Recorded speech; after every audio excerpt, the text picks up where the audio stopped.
The shriek of the fire alarm was a jagged physical tear in the mundane fabric of a Tuesday morning, a piercing, relentless electronic scream that sent jolts of pure, unadulterated adrenaline through the sun-dappled corridors of Oakwood Elementary. Children, their small faces, a mixture of programmed, drilled response and nascent, wide-eyed fear, began to stream from classrooms, teachers guiding them with practiced, albeit strained urgency, towards the designated evacuation points on the sprawling school field. Outside, the crisp autumn air, carrying the scent of burning leaves from a distant bonfire, was immediately filled with the nervous, high-pitched chatter of young voices and the rhythmic thudding drumbeat of hundreds of small feet on asphalt.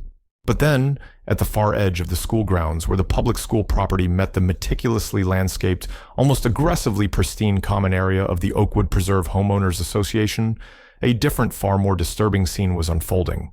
A tableau of confusion, rising panic, and outright distress that made my blood run cold and my professional instincts flare with a sudden, sickening certainty. A small cluster of children, perhaps 6 or 7 in total, some with visible mobility aids. A boy with bright blue forearm crutches, struggling on the uneven turf. A girl with a customized walker, another clutching a speech-generating communication device. And one younger child clearly overwhelmed by the sensory chaos. His hands clamped over his ears, were being physically blocked, herded like wayward, confused livestock, by 2 uniformed HOA security guards.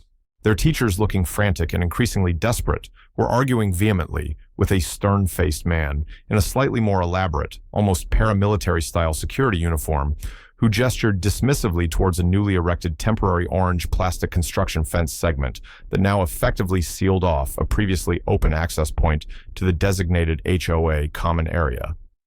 These children, arguably the most vulnerable in this unfolding emergency, were not being smoothly evacuated. They were being contained, kettled, their safe egress deliberately obstructed. The question seared into my mind, overriding even my immediate gnawing parental concern for my own daughter Lily. Somewhere in that larger stream of evacuees, why in God's name were these children being stopped, their safety actively compromised during a critical emergency evacuation? My name is Dr. Alastair Evans. Just 6 months prior, I had accepted the position of State Commissioner of Education, a role that carried the immense weight of shaping educational policy and ensuring the safety and well-being of millions of children across the state. Simultaneously, driven by a desire for a better work-life balance and a shorter commute, I'd moved my family to the Oakwood Preserve, a planned community, lauded for its green spaces, its plethora of amenities, and crucially its proximity to Oakwood Elementary, a school with a stellar reputation for academic excellence and inclusive practices. My daughter Lily, a bright, inquisitive, and wonderfully energetic 3rd grader, had just started there, settling in with an ease I envied. My life for the past several years had been a delicate, often precarious balancing act, the immense responsibilities and political pressures of the commissioner's office versus the simple, profound, and deeply cherished desire to be a present and engaged father. Here in Oakwood, I hope to be more Mr. Evans Lily's dad than Commissioner Evans, architect of statewide educational reform. I'd already noted the HOA's surprisingly ubiquitous security team, led by a man named Arthur Thorne, whose perpetual scowl and military-style bearing seemed somewhat excessive for patrolling manicured lawns and issuing parking citations from an electric golf cart. He exuded an air of self-importance and a barely concealed disdain for anything that ruffled his sense of order, a minor jarring discord in the otherwise harmonious suburban symphony. I'd attended a PTA meeting as a parent, not a state official, observing the polite but palpable undercurrent of tension between the school administration, a public entity bound by state regulations and committed to inclusivity, in the HOA board, a private fiefdom fiercely protective of its perceived domain, particularly concerning the shared access points and common areas that bordered the school.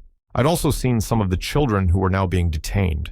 I recognized young Jamie with his bright blue forearm crutches and his infectious grin, and Maya, who often had a dedicated teacher's aide, Ms. Davison, helping her navigate with her customized walker and utilizing her communication device. They were just kids, part of the vibrant, diverse tapestry of Oakwood Elementary. The first overt sign of trouble, the incident that, in retrospect, clearly foreshadowed the later crisis, occurred during a planned fire drill about a month after school started. A minor sensor malfunction in the school kitchen had triggered a full evacuation, a routine practice designed to ensure readiness. I was volunteering that day, helping to chaperone Lily's class, enjoying the simple pleasure of being room dad. As students and staff moved with practiced efficiency towards the main evacuation assembly point, a large open green space, technically on HOA land, but designated for school emergency use by a long-standing, albeit somewhat informal written agreement. Mr. Thorne and his security team intercepted the flow. They weren't assisting. They were asserting control, redirecting classes along a slightly longer, more circuitous route, citing vague, unsubstantiated concerns about HOA landscaping preservation, and maintaining clear pathways for potential HOA emergency vehicle access, though no such vehicles were present or expected. Thorne himself, clipboard in hand and a walkie-talkie crackling on his hip, officiously questioned teachers about student numbers and seemed to scrutinize children, particularly those who looked different or moved more slowly, with a discomforting, almost accusatory intensity. The evacuation process became slower, more confusing, and notably distressing for several students with sensory processing issues and those who struggled with unexpected changes to routine. I saw Jamie stumble as the altered path took them over uneven, tufted grass. He wasn't used to his teacher rushing to steady him, her face tight with annoyance. The delay was minor, perhaps 5 minutes in total, the incident quickly smoothed over by Principal David Ramirez, a good man who seemed perpetually caught between advocating fiercely for his school and placating the powerful, often intractable HOA. But Thorne's smug satisfaction at having imposed his will, at having demonstrated his authority over school operations on HOA territory, was evident and deeply unsettling. I made a mental note, a small red flag, in the back of my commissioner's mind, but as a parent, I simply helped Lily and her classmates navigate the unnecessary disruption. The aftermath of that drill, however, was far more insidious. Emboldened by his perceived success and lack of any significant pushback, Thorne apparently convinced the HOA board, led by a notoriously litigious and image-conscious president named Victoria Sterling, who I'd heard had political ambitions, to formally ratify a new emergency access and evacuation protocol for any school evacuations utilizing or transiting HOA property. The document, distributed via community newsletter and posted prominently on the HOA website, was a masterpiece of bureaucratic overreach and thinly veiled discrimination. It spoke of enhanced screening measures for non-resident individuals accessing HOA common areas during emergencies, the establishment of secure designated holding areas for individuals awaiting verified guardian pickup or official clearance, and empowered HOA security to take all necessary actions to maintain order, protect HOA assets, and ensure the safety of HOA residents during any school-related emergency. The language was deliberately vague, but its implications were chillingly clear. It granted Thorne and his team sweeping, almost unchecked powers to interfere in school operations, profile students, and potentially detain individuals under the guise of safety and liability mitigation for the HOA. Principal Ramirez shared his profound concerns with me during a brief off-the-record chat at school pickup a few days later. Alistair, he'd said, his usually jovial face creased with worry, his voice low, this new HOA protocol, it's unworkable, discriminatory, and frankly dangerous. They want to treat our students, especially our students with unique needs, like potential security threats or liabilities during an evacuation. I've tried to reason with the board with Sterling, but Thorne has them utterly convinced it's a necessary liability issue to protect the HOA from lawsuits if, God forbid, a child were injured on their property during a school evacuation. He even suggested that children with significant mobility issues might be better off waiting in a secure designated area rather than slowing down the general evacuation and increasing overall risk. It's appalling. Several parents of children with disabilities had also voiced their anxieties and outrage at a subsequent PTA meeting. Their pointed questions to the HOA representative present met with condescending reassurances that the protocols were for everyone's safety, especially the most vulnerable. The bitter irony was apparently lost on them or deliberately ignored.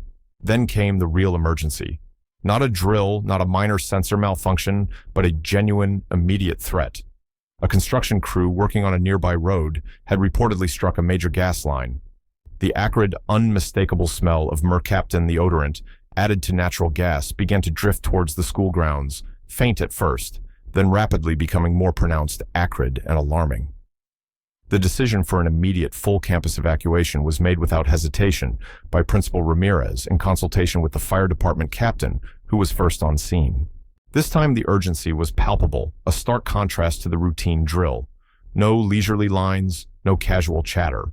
Teachers worked with focused, almost grim intensity, moving children out swiftly, their faces etched with genuine concern. I received the emergency alert on my phone, a terse text message: Oakwood LM evac, gas leak, all clear West Field, while in a contentious budget meeting downtown. I immediately excused myself, my heart pounding a frantic rhythm against my ribs, already picturing Lily's small worried face. I called the school, but lines were jammed, overwhelmed. My drive to Oakwood, normally a calm 20 minutes, felt like an eternity, every red light, an agony in my mind, replaying every disaster scenario I'd ever reviewed. By the time I arrived, the scene was one of controlled yet palpable chaos. Police cars and a fire truck were blocking the main road access to the school. Parents like me were arriving in a steady stream, their faces tight with anxiety, trying to locate their children in the designated assembly areas on the far side of the school fields. I found Lily with her class shaken, but physically safe, and hugged her fiercely, relief washing over me in a dizzying wave. It was only after that initial profound wave of parental relief began to subside that I noticed the commotion, the raised voices, the clear signs of distress near the HOA maintenance access gate, a chain-link fenced-off gravel area usually used for storing landscaping equipment, and I now recalled with a jolt the same area Thorne had tried to redirect students towards during the earlier drill. A group of about 5 or 6 children, including Jamie, his face flushed with effort and fear as he leaned heavily on his crutches, and Maya, her customized walker, awkwardly angled on the uneven gravel, were inside the fenced area, effectively penned in, guarded by 2 stoic, uncomfortable-looking HOA security personnel. A younger boy, whom I didn't recognize but who was clearly distressed, was in a specialized pediatric wheelchair, his small hands balled into fists. Several teachers among them, the normally unflappable Ms. Davison-Jamie's dedicated aide, were outside the gate, their voices raised in frantic, increasingly angry argument with Arthur Thorne. A handful of equally distraught parents recognizing their children were also there, their initial fear morphing rapidly into outrage. "You can't keep them in there." Thorne Ms. Davison was shouting, her face flushed, her voice cracking. "They need to be with us. This is not the protocol. This is inhumane. This is my protocol, Ms. Davison, the HOA's protocol for managing individuals who present a challenge to orderly evacuation on private property." Thorne retorted, his voice loud and arrogant. His hand resting near the bulky utility belt, he wore a gesture of intimidation. These children were not able to maintain the required evacuation pace. They present a logistical challenge and a potential safety hazard to themselves and others if allowed to roam freely in an unsecured area. They are secure here for their own safety and to ensure orderly dispersal of the main student body until each one can be individually signed out to a verified parent or guardian. We can't have them milling about causing a hazard or getting lost. A hazard. They're children. Scared children. "My son needs his medication," a mother cried, rattling the locked gate, her voice laced with desperation. "Let my son out. He has asthma." "Ma'am, please step back. This is an active emergency scene under HOA jurisdiction. We are following procedure to ensure overall safety and limit liability," Thorne declared, impervious to the rising tide of parental fury and teacher distress. The children inside looked terrified. One little girl, whom I vaguely recognized from Lily's after-school art club, was crying uncontrollably, her small body shaking. Jamie was trying to comfort her, his own face pale and etched with an anxiety far too old for his years. Maya's communication device lay on the gravel beside her, seemingly dropped or knocked from her grasp in the confusion. This was not safety. This was imprisonment, segregation, under the flimsiest of pretexts. My professional instincts, the core of my being as state education commissioner, surged to the forefront, eclipsing my role as just another anxious parent. This was a catastrophic failure of emergency response, a blatant violation of every safety principle I championed, and a horrifying act of discrimination unfolding before my eyes. I pushed through the small crowd of onlookers, my own adrenaline now a cold, focused rage. Mr. Thorne, I said, my voice low, but carrying an edge of authority. I hadn't intended to use an Oakwood preserve, an authority I usually reserved for legislative hearings or difficult negotiations. He glanced at me, recognizing me as Lily's father from the PTA meeting, but his expression was dismissive, almost contemptuous. Sir, if you'll just wait with the other parents, this area is restricted. HOA business. Mr. Thorne. I repeated, stepping directly in front of him, my gaze unwavering my height, giving me a slight advantage. I am Dr. Alastair Evans. I am the State Commissioner of Education for this entire state. You are currently and illegally detaining these children. You are violating numerous state and federal laws pertaining to student safety emergency evacuation protocols and the rights of individuals with disabilities, including the Individuals with Disabilities Education Act and Title II of the ADA. You are actively obstructing a lawful school evacuation, and you are placing these children in further, not less danger, not protecting them. You will open that gate and release these students to their teachers and parents immediately. That is not a request. That is a direct order under my authority as the Chief Education Officer of this state in an emergency situation involving public school students. The effect of my words was instantaneous, almost theatrical. Thorne's jaw set in a pugnacious, arrogant line moments before literally dropped. The two guards flanking him exchanged stunned, uneasy glances, their bravado visibly deserting them. The arrogant certainty that had radiated from him moments ago seemed to visibly deflate like air rushing from a punctured tire. Ms. Davison and the other parents stared, a new, astonished, almost disbelieving hope dawning on their faces. Principal Ramirez, who had just arrived at the gate looking utterly defeated and on the verge of tears, now straightened his eyes wide with disbelief and then a surge of profound relief. Thorne stammered, his face draining of color. Commissioner, you're the state, but this is HOA property. We have our own rules, liability. Yes, Mr. Thorne, I affirmed, my voice like chilled steel, and your HOA rules do not supersede state and federal law, especially when the lives and safety of children are at stake. You are seconds away from facing extremely serious legal repercussions, both personally and for your association. The key now. Or I will authorize forced entry. The carefully constructed edifice of Thorne's authority, built on HOA bylaws, community intimidation, and the tacit acquiescence of a cowed school administration, had just collided with the full unyielding force of state law, and it was crumbling before my eyes. He fumbled for the keys on his belt, his previously steady hands now trembling uncontrollably. The chaotic scene had just acquired a new, unexpected focal point, and the balance of power had irrevocably seismically shifted. This was no longer just an HOA security chief managing a local incident with impunity. This was a state-level crisis unfolding in real time, with a state commissioner on site, and the game had fundamentally, irrevocably changed. Thorne, his face now a sickly shade of gray, his bravado utterly shattered, managed to unlock the gate with fumbling fingers. The moment it swung open, there was a surge as parents and teachers rushed to the terrified children. Tears flowed freely, words of comfort and reassurance filling the air, a stark contrast to the harsh commands and frightened cries of moments before. Jamie was quickly enveloped in his mother's embrace, his crutches temporarily forgotten as she practically lifted him. Ms. Davison knelt beside Maya, gently retrieving her communication device, her touch gentle as she helped Maya recenter amidst the overwhelming relief and lingering sensory overload.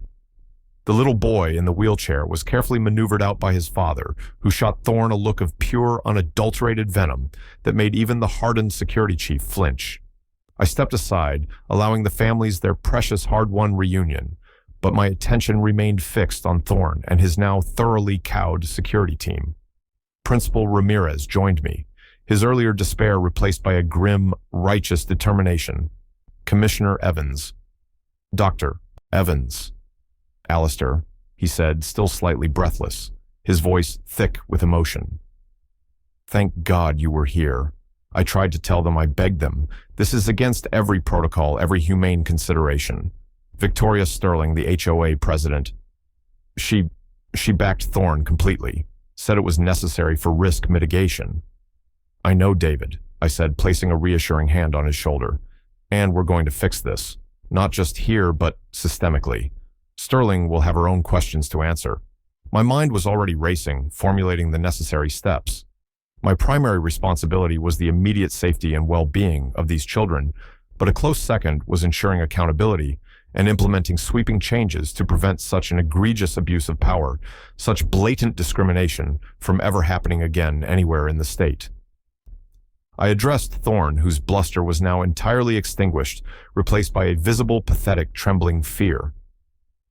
"Mr. Thorne, you and your personnel will remain here. You will not leave. You will not communicate with anyone, including your HOA superiors, until you are interviewed by the appropriate authorities who are already en route. Is that clearly understood?"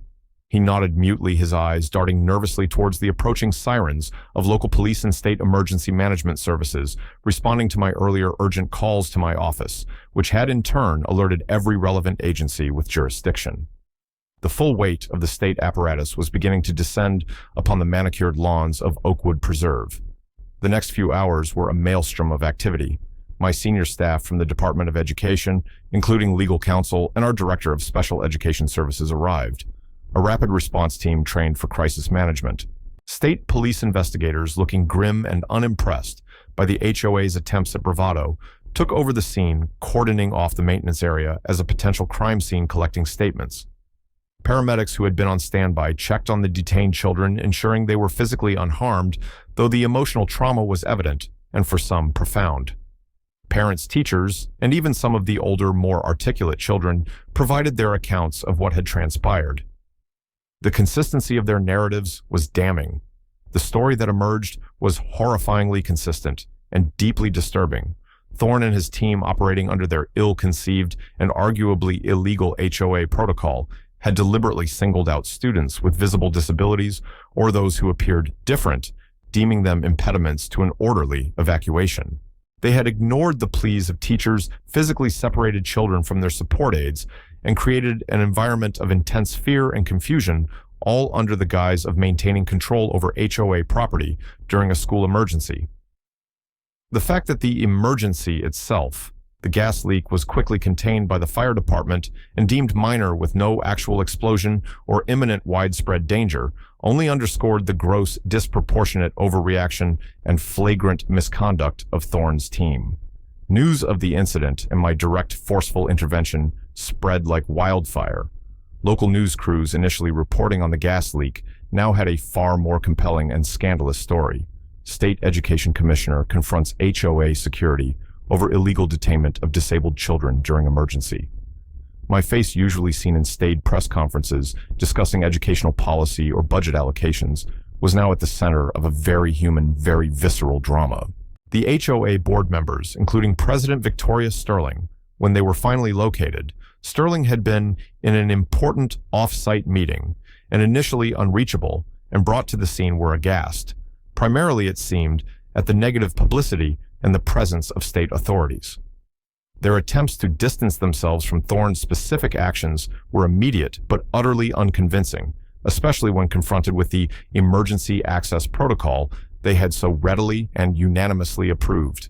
Their carefully curated image of a prestigious, orderly, and well-managed community was shattering before their eyes live on local television. The midpoint twist of my revealed identity had done more than just stop Thorne in his tracks. It had ripped the veneer off a systemic problem: the HOA's overreach. Its discriminatory mindset, born of fear of liability and a desire for absolute control, and the school's unfortunate vulnerability to such pressures due to shared property lines and past concessions, were now laid bare for all to see. The fight for these children's rights had escalated dramatically from a localized dispute to a statewide imperative. This wasn't just about Oakwood anymore. It was about the safety, dignity, and fundamental rights of every student in every school across the state that might find itself beholden to the whims of a private entity. And a chilling new piece of information surfaced. Thorne had a history. A quick background check initiated by my team revealed a sealed settlement from a previous security job at a private academy in another state involving allegations of discriminatory practices against students with special needs. The Oakwood HOA had either failed to do due diligence, or worse, had known and hired him anyway, perhaps seeing his firm hand as an asset. Victoria Sterling, when confronted with this, turned even paler. The climax of this particular drama unfolded not in a courtroom, not yet, but in the Oakwood Elementary School auditorium a week later at an emergency joint meeting of the State Board of Education, which I chaired the local school board, the now chastened HOA board, and a packed, angry, and vocal community. The room was thick with anticipation, simmering anger, and a nervous, uncertain energy. I sat with my senior legal counsel and members of my department, a visible representation of the state's unwavering commitment to resolving this crisis definitively.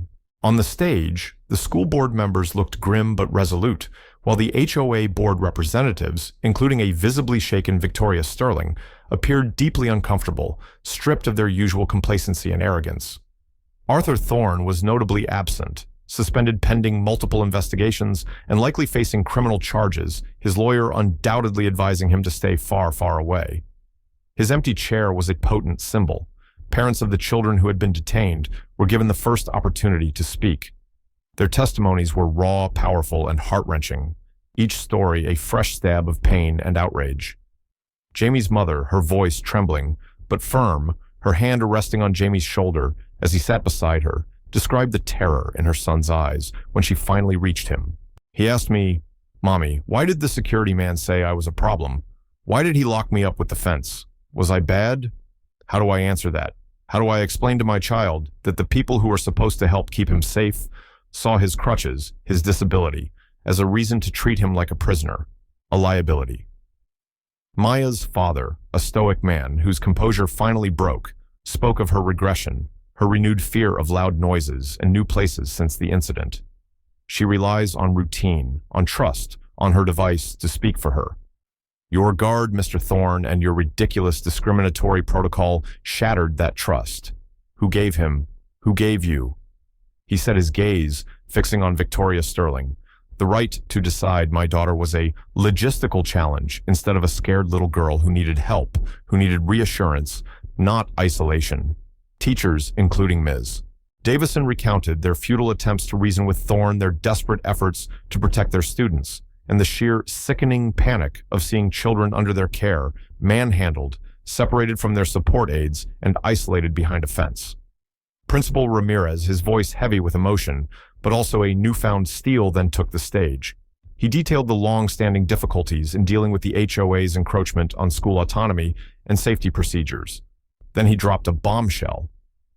For several months, he announced, his gaze sweeping the room, concerned by Mr. Thorne's escalating rhetoric, and the board's new protocols. I have been making audio recordings of my official meetings with him regarding safety procedures. He produced a small digital recorder. This is from a meeting last week, where I specifically raised concerns about the holding area concept for students with disabilities. He pressed play. Thorne's voice, arrogant and dismissive, filled the auditorium. "Look, Ramirez, let's be frank. These kids, the ones with the walkers and the gadgets, they slow things down. In a real situation, they're a liability. Having a secure containment area is just practical. Keeps them out of the way, minimizes risk for everyone else. It's a security decision, not an educational one. And on HOA property, our security decisions are final."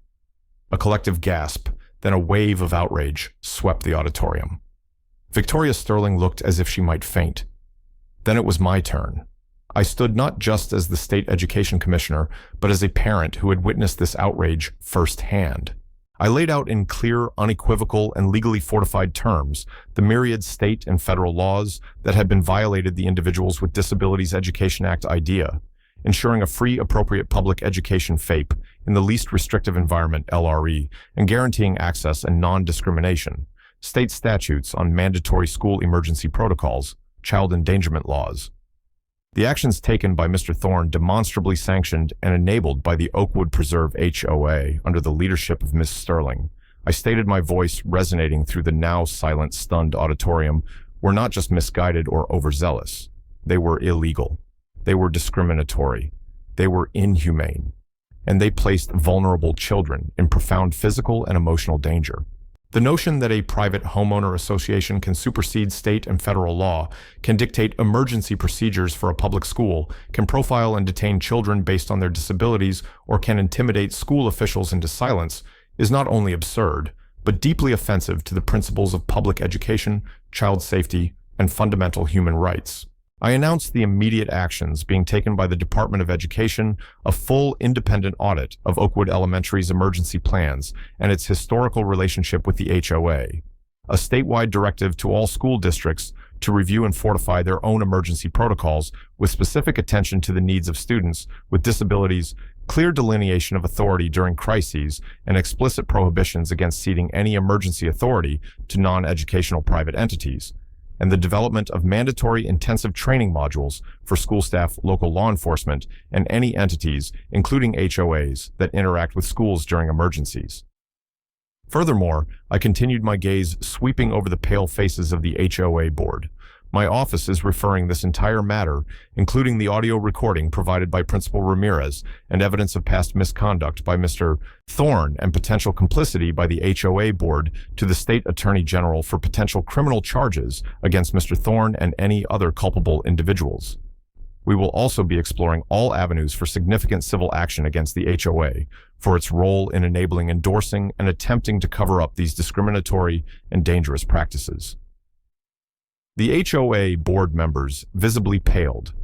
Some residents, particularly those who had previously defended Thorne or the HOA's strong stance on security, now looked deeply uncomfortable or openly aghast. The community members in the audience, however, erupted in sustained applause, a release of pent-up anger and a surge of powerful support for decisive, uncompromising action.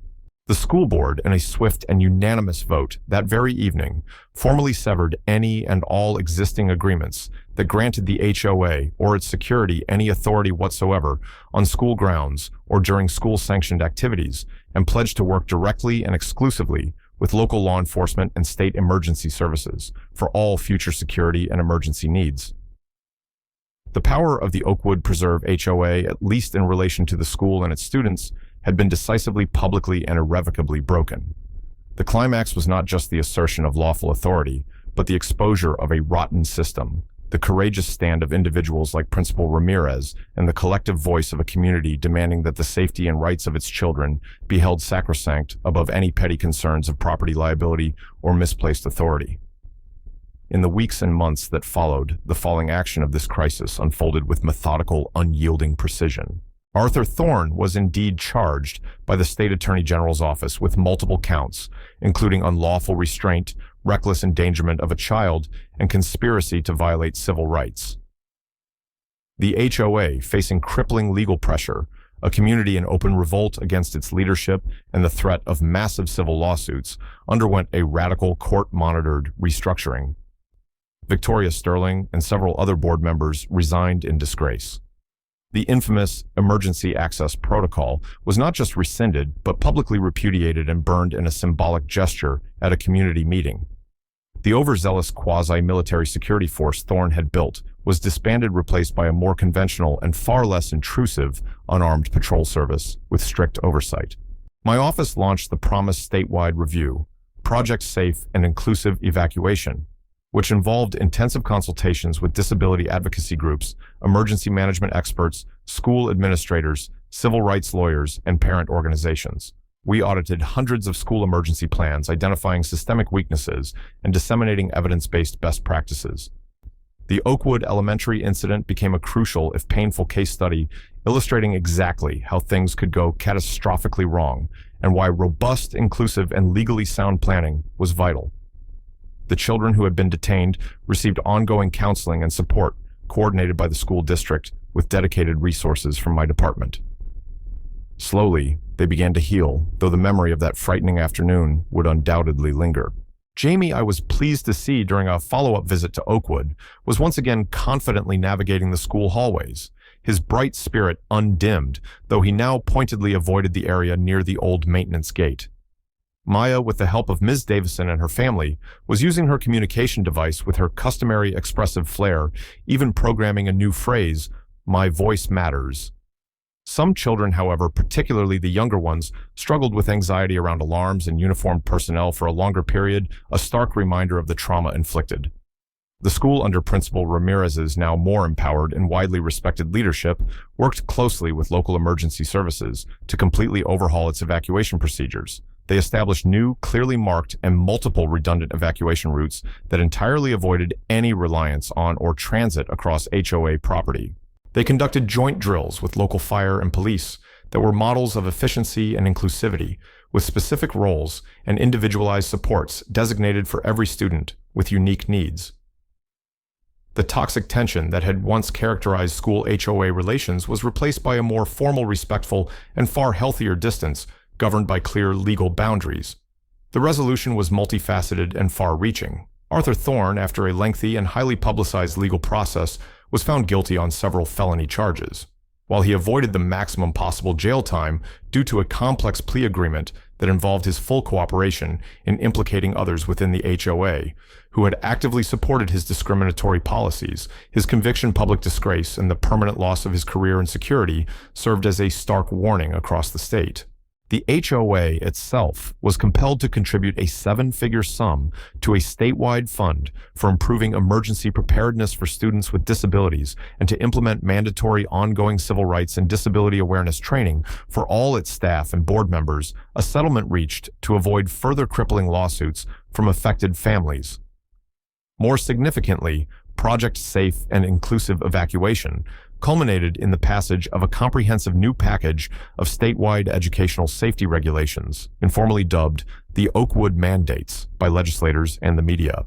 These laws enshrined into policy stronger non-negotiable protections for students with disabilities during emergencies, mandated standardized inclusive emergency training across all school districts, clarified the supreme and indivisible authority of school officials in any evacuation scenario on school grounds, and established clear legally binding protocols for interaction with any external agencies or private entities, ensuring that school safety decisions remained firmly in the hands of trained educators and sworn emergency professionals. Oakwood Elementary, once the site of such profound distress and systemic failure, became an unlikely but powerful beacon of this new approach. They hosted a Safety, Dignity, and Inclusion Day a year after the incident, not as a somber remembrance, but as a vibrant celebration of their renewed commitment to every child's well-being and fundamental rights. Lily, my daughter, proudly showed me the new sensory-friendly quiet zone established in the library for students who needed a calm space during drills or stressful times, a direct result of community input. I attended that event, this time openly and proudly, as Commissioner Evans, but also still as Lily's dad, a father whose fear for his own child had irrevocably fueled his determination to protect all children. The positive changes born from that ugly, frightening afternoon were profound and tangible.